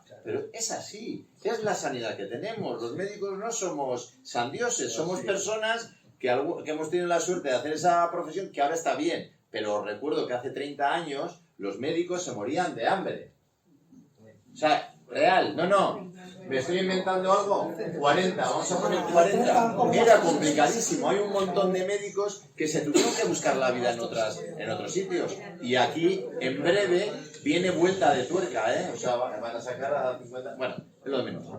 Bueno, y otra de las cosas que yo he hecho es decirle a todos los médicos a los que tengo que ir, que a mí me pongan en historial un asterisco rojo y que pongan que yo no voy a ir a ninguna clínica privada. Que lo tengan en cuenta, porque no voy a ir. Y luego, si me permitís recomendaros un documental que a mí me parece súper interesante, siempre que quiero cabrearme lo veo, lo he visto 20 veces ya, que es Psico, de Michael Moore, que trata sobre la sanidad en Estados Unidos y que no habla precisamente de la sanidad de los que no tienen seguro médico, sino de las personas que tienen seguro médico. Os aseguro que os va a cabrear, os va a encantar, y vais a ver lo que se nos está viniendo encima, porque es gordo.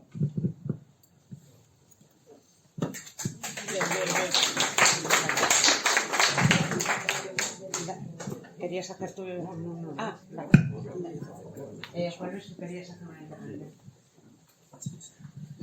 Sí, una cosa muy rápida, porque como he hablado mucho no quiero meterme en otras discusiones. Yo creo que está perfecto los comentarios de Mireia y de Íñigo y lo que ha comentado ahí la colega. Efectivamente, solamente para confirmar, el porcentaje de gasto en sanidad de Estados Unidos es el más alto del mundo, que se dedica a la burocracia. En Estados Unidos solamente hay 2 sistemas públicos, el Medical y el Medicaid, para los mayores y para los veteranos. Y todo lo demás son seguros privados. Todo es un contrato en Detroit, en la fábrica de automóviles, y haces un contrato con un seguro privado de salud. La segunda causa de empobrecimiento, como muy bien ha dicho Íñigo, en Estados Unidos es el empeñarte para pagar la sanidad. El mejor imposible de Jack Nicholson explica muy bien lo que es empobrecerse. Es la segunda causa de pobreza de Estados Unidos. Obviamente es un sistema de seguros privados, es el paradigma del negocio y de la mercancía. El asunto es que sí es cierto que gasta el que más de todos los estados, porque gasta en la burocracia, que es el 14.2%. Y 2 cosas más. Hay que hacer quejas, ninguna duda. Hay que hacer quejas por escrito, aparte de procesos de participación, exigir reuniones, además de la presión popular, que muy bien explicó Mireia con todo su ímpetu, además de las movilizaciones siempre que sea posible. Hemos hecho 3 manifestaciones a favor de la primaria en Bilbao, con apoyo de todos los sindicatos y todos los colectivos profesionales. Primera vez en mucho tiempo, más de 5.000 personas.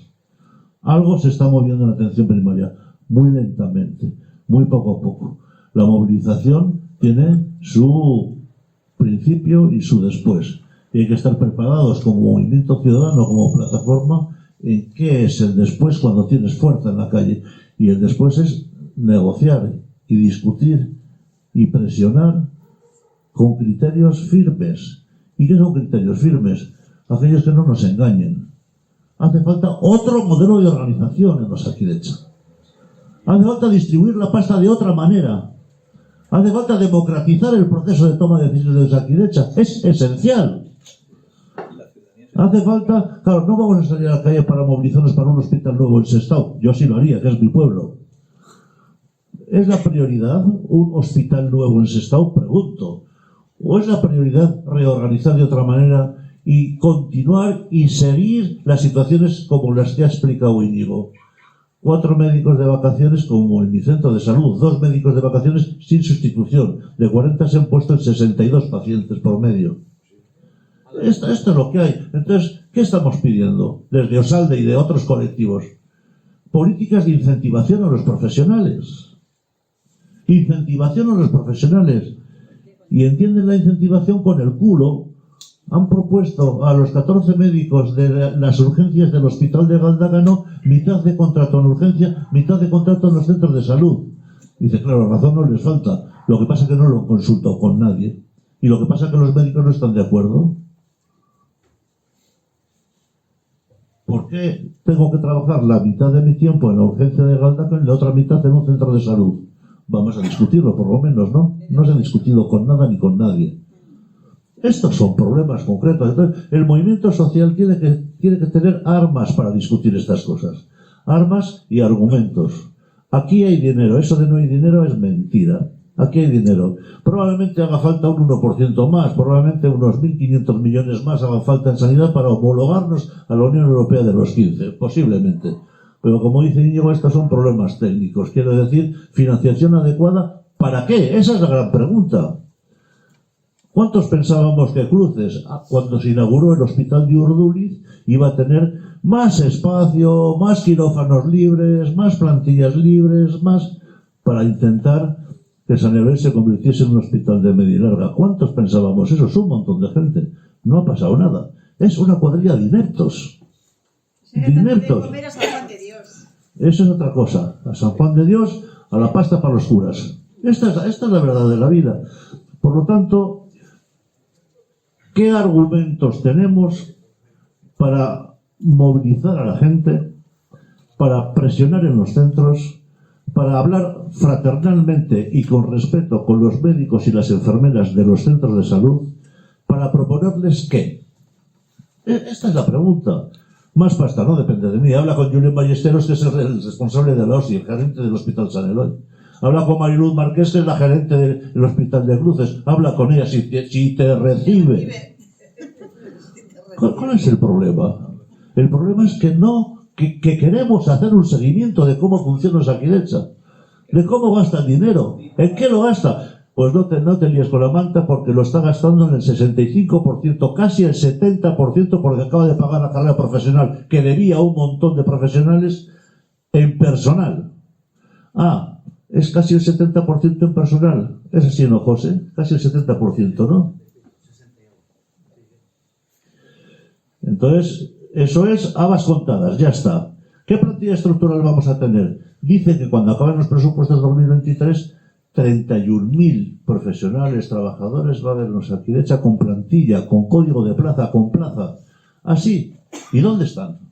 Porque el otro día hablé con unos traumatólogos y, oye, voy a dar una charla en Baracaldo. Esto de la traumatología, ¿cómo lo veis? Y dice, es muy sencillo, Jota. Que nos den más horas de quirófano. No veo nada, es trabajar por las tardes. Que nos den más horas de quirófano. ¿Cómo dices? Sí, a el de la espalda, le dan el viernes 6 horas de quirófano. Si tú tienes la trauma con unas listas de espera inaguantables, como la rehabilitación, da más horas de quirófano. No, es que se utilizan en otras cosas. ¿En qué cosas se utilizan? Explícanoslo, ¿en qué cosas? No, yo no entiendo mucho. ¿En qué cosas? Explícame, por favor, ¿en qué cosas? Si tengo 3.000 pacientes esperando una intervención quirúrgica. Más horas de quirófano. Es que no hay suficientes quirófanos. Mentira. Se acaban de inaugurar hace unos meses 8 quirófanos nuevos en Basurto. Mentira. Todos los quirófanos de Urduliz están casi a pleno funcionamiento. Mentira que no hay quirófanos. Están sin abrir a la tarde. ¿Cuántos aparatos funcionan de 8 a 8 en Cruces? Unos cuantos. El acelerador lineal, por ejemplo, la ecocardiografía. Hay mucha tecnología que se utiliza de 8 a 8 en cruces. Dice, peonadas, todo no son peonadas, es doblar turnos. O los médicos no van a tener nunca turnos de tarde. ¿En qué estamos? O los médicos no van a tener nunca la exclusiva. ¿Os acordáis de aquel jefe de servicio de oncología de cruces? Era el mismo jefe de servicio de oncología del Igualatorio Médico Quirúrgico López Vivanco. Nuestro entrañable ex viceconsejero, que estaba hasta las 12 en cruces y a las 12 estaba en la clínica de San Sebastián, ahora Zorrozaure. Es así la vida, si aquí nos conocemos. Entonces las médico-quirúrgicas no cumplen el horario, menos los profesionales más honrados. Por lo tanto, tenemos que tener argumentos para, sabiendo cuál es el marco estructural que nos movemos, movimiento estructural, neoliberalismo, individualismo, hegemonía de la derecha, veremos qué pasa en las elecciones, hegemonía de la derecha, todo eso lo sabemos. En ese marco, ¿cómo debemos movernos desde los movimientos sociales, desde los movimientos ciudadanos, desde los profesionales más honrados, para intentar crear presiones que no puedan frenar? Esta es la película.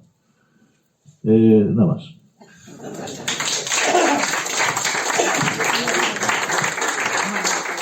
A ver, es que... Pues tiene que ser muy breve. No sé si alguno lo dejó sin... Pero bueno, muy breve, pero... Sí, está casi todo hablado. ¿Es más importante es hacer presión como colectivo o a nivel personal individual, cada vez que no somos atendidos, presentar una reclamación por escrito y que llegaría a Osakidetza? Hoy tenemos 3.000 reclamaciones, hoy 4.000. Escribir. Y hay que ir una cuadrilla del grupo promotores que ha dicho el maestro. Sí. Queremos hablar. Sí. Hay que mojarse. Y aquí hay 65 quejas por ejemplo. Las dos cosas. Y vamos a seguir trayendo. O sea, y nos vamos a organizar para esto. O sea, dar paso a lo que... Es un placer estar aquí. Pues muchas gracias a todos. Muchas gracias.